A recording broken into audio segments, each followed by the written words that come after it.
I'll see you, Greg. I'm going, Greg. Eh? I'll see you, Greg. I'm going, Greg. I'll see you, Greg. I thought I'd take a different angle here today on the 10th of February 23, although I don't really know if that's the date because my whole calendar is completely mucked up. I haven't a clue where I am or what day it is. But I know where I am in location. I'm on the Crieff Road and I'm pointing my camera over to the very familiar Crieff, or Craig Hullich, officially known as. It's quite a blowy Crieff today. It's not the best road. I mean, it's all right. There's very few potholes. That's one good thing about this road, because it's so underused. But in fact, some of the Scottish engineers should come along here and just have a quick check and see what quality of tar macadam was used, and try and use that on the main trunk roads instead of the shite that they keep putting down and having to keep repairing on the cheap. Sorry to mourn on such a lovely February day. Pointing the camera over at Loch Fruchi.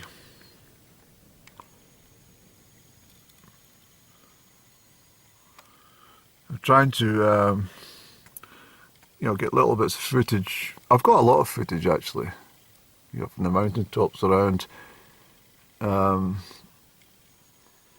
But there's a good chance that all this is going to turn into wind farms if these little green snots get their way. There's just not enough people to rise up against it. That's the most unfortunate thing. A few isolated communities don't have the powers to be. I mean, there's no point in having a planning permission at the local councils either, because simply these nasties in the Scottish Parliament just overturn everything anyway. If they don't like it, they just overturn it.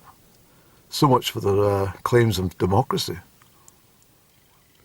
It happens all too often, I'm afraid. Legal procedures are followed through planning permission protocol. Decisions reached, i.e. as a no, and the Scottish Government then just say, sorry, we don't like that, we want it to happen, so we're going to overrule it. It's a fucking disgrace. Sorry about my language. I have to stop swearing. That's because I've been in association with low vibrational people. I think I've got myself inflicted.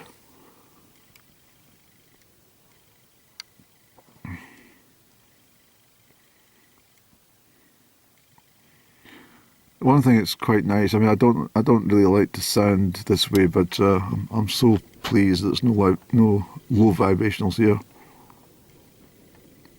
I couldn't hack it. Can you imagine looking out there and just seeing 2 or 3 low vibrationals walking along? Oh, it doesn't bear thinking about. As I said previously, these communities of these houses and hamlets, there's quite a lot.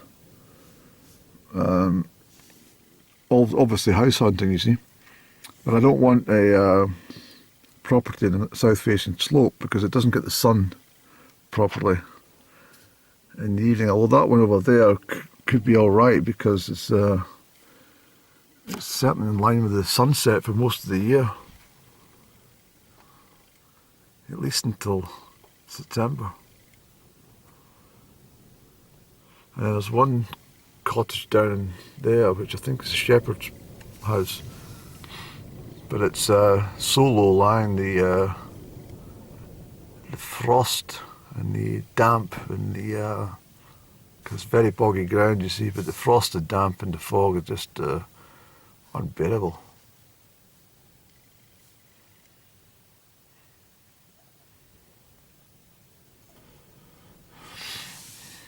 I'm not sure what to do today. I've been at a little bit of a loose end. I'm starting to rebuild my own life again. And the problem for somebody like me is, and I'm not trying to be, sometimes I do sound this way, but because I've been so adventurous when I was a youngster and through most of my adult life, there's hardly any place that I've not been within reach. And even some of the communities further north, the isolated ones, I've done them.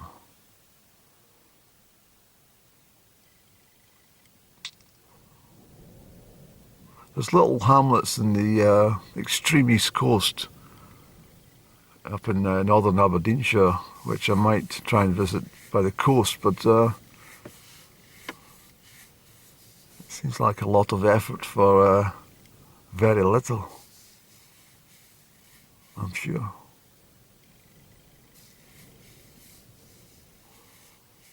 And most of the mountains that I've already said, I've done them in this region, so therefore it's going over old ground. I was mentioning a lot about this yesterday. I feel a wee bit at a precipice, and I'm still feeling that way today, I'm afraid. Although I am feeling a little bit more upbeat today than I was yesterday. You just got it, haven't you?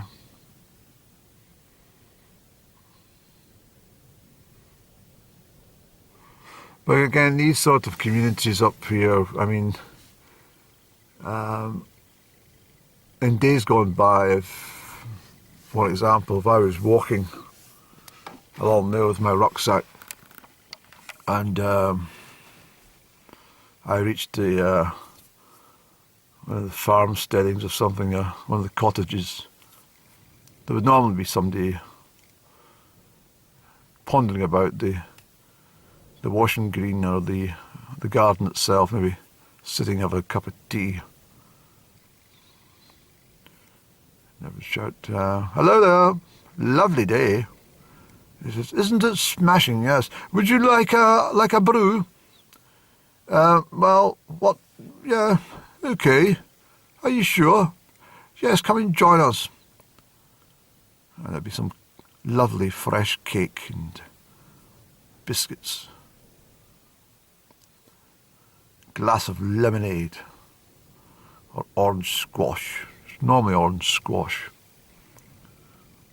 diluted with clean, ice cold water in a large tumbler to quench the thirst. And you'd be sitting there, and a pot of tea would be brought out with a couple of cakes and stuff, as I say, and a little chat. Where are you heading to? Decided on going over to Loch Tayside. Oh, you've got a long way to go. I says, yes, but I'm in no rush. I've got my tent with me. Oh, you're spending the night outdoors, are you? Is it just a day you're away for? Where are you from, young man? You've walked all that way. Absolutely marvellous. I wish I could walk that much.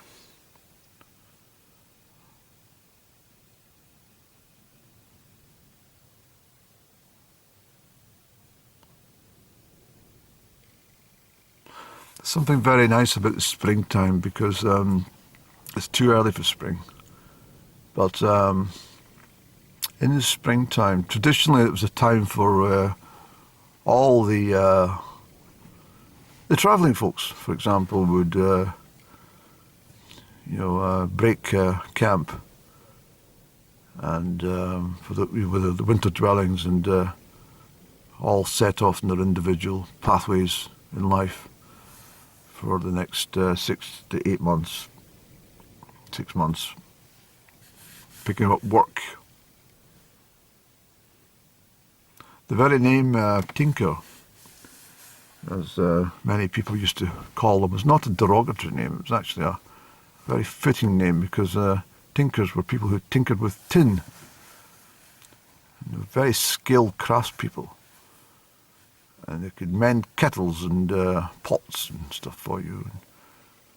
They were highly efficient individuals and very knowledgeable people. And of course they spoke their own language, their own dialect of Scots. And so they could spend many hours together speaking, and nobody knew what they were talking about, unless you were off that knowledge of language. A bit like Gaelic.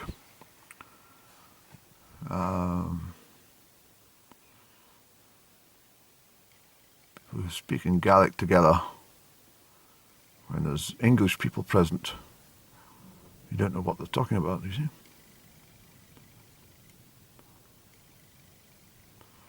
But you would hit the road, and I remember these people hitting the road. Even in my young days, I can still remember them. I remember this chap who used to push a very, very large barrow. He had all these possessions in the barrow. And he was dressed in black. I think the name was given to me. I'm not going to disclose his name. But I was working in a field way back. I was actually a field worker,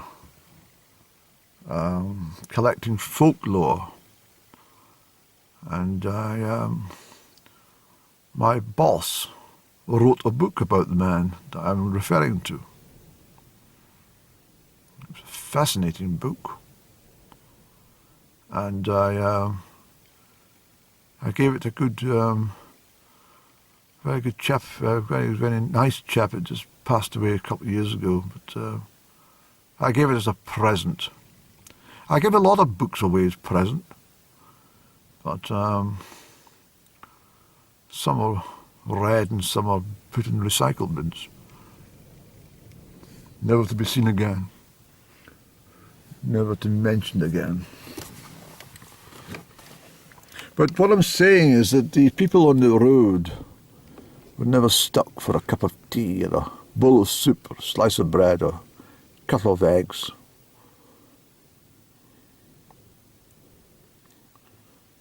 Once upon a time you just went to someone's door, like that house over there. Am I pointing correctly at this house? Let's see. And you would just go over, walk over, chap in the door and say to them, "Hello, I'm heading that way. I'm heading west to Rarach. Could I bother you for a sandwich and a bit of soup?" "Yes, come in. Set yourself at the table. I'll get it fetched for you." And of course there's no charge.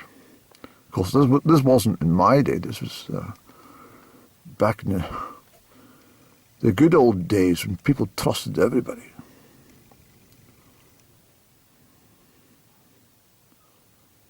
It's a changed life, isn't it? I feel sorry for the younger people now. They've got no culture, no understanding of anything, except what they've got pumped through their mobile phone into their brains. I was sitting watching fucking Netflix or something.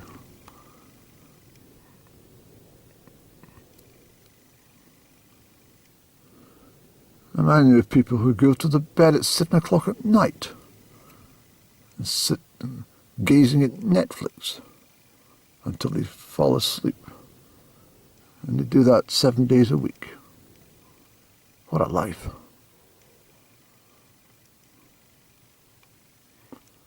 Actually, it's probably someone says, "Well, what a fucking life you've got, just sitting here pointing your camera at the same old views." True. But at least I go and see things. When I go and see things, I like to look, and there's not many people know you can get to Loch Tay this way, you see.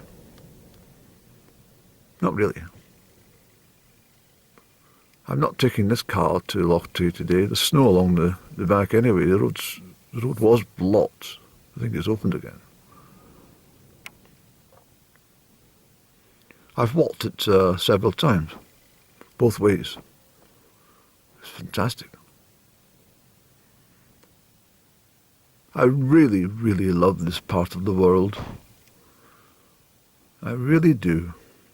But I'm rather hesitant on buying the property up here just in case they decide to wind farm it. And of course you've got the problem of shooting for about, almost 10 months of the year. The shooting goes on.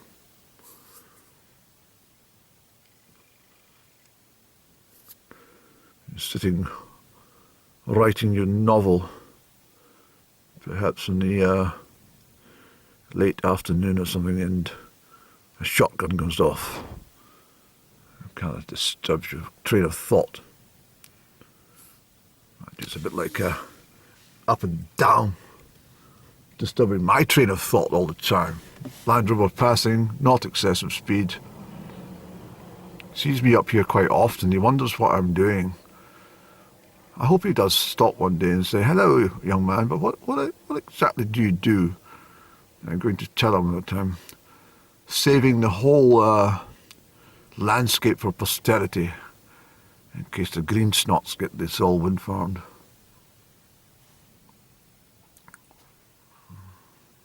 I might say to him, "Guten Tag." Guten Tag, my name, Guten Tag, my name is Andy. And he might say, and Verlim? I say, well, I'll give up my surname. And I might turn round to him and say, "Hast du auf und abgießen?" And he'll say, "I beg your pardon. Hast du auf und abgesehen? Gesehen." Let me get this pronunciation right. Gesehen.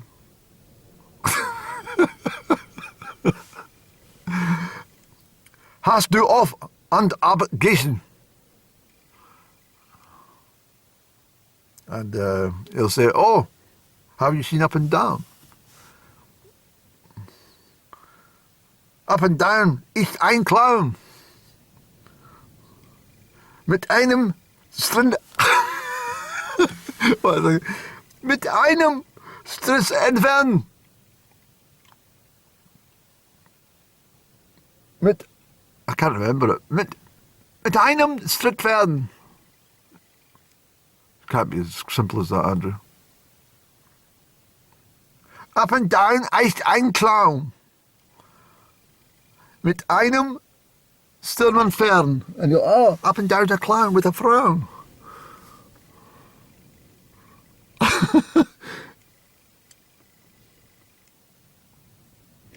The sheep are not, well, the sheep are out over here, obviously, but in a couple of weeks' time, they'll be starting to get scattered onto different fields. Maybe, well, we're still a bit early, Andrew. It's only February, first 10 days. We've got another month before that happens. See, they put them out and then they start to put them into the lush grass for feeding, ready for the last nutritional burst before the lambs come along. I do love the sheep. They're absolutely wonderful creatures.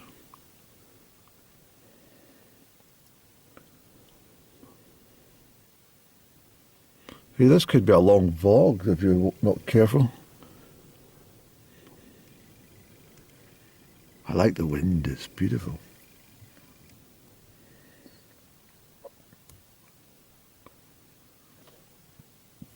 I see you, Greg!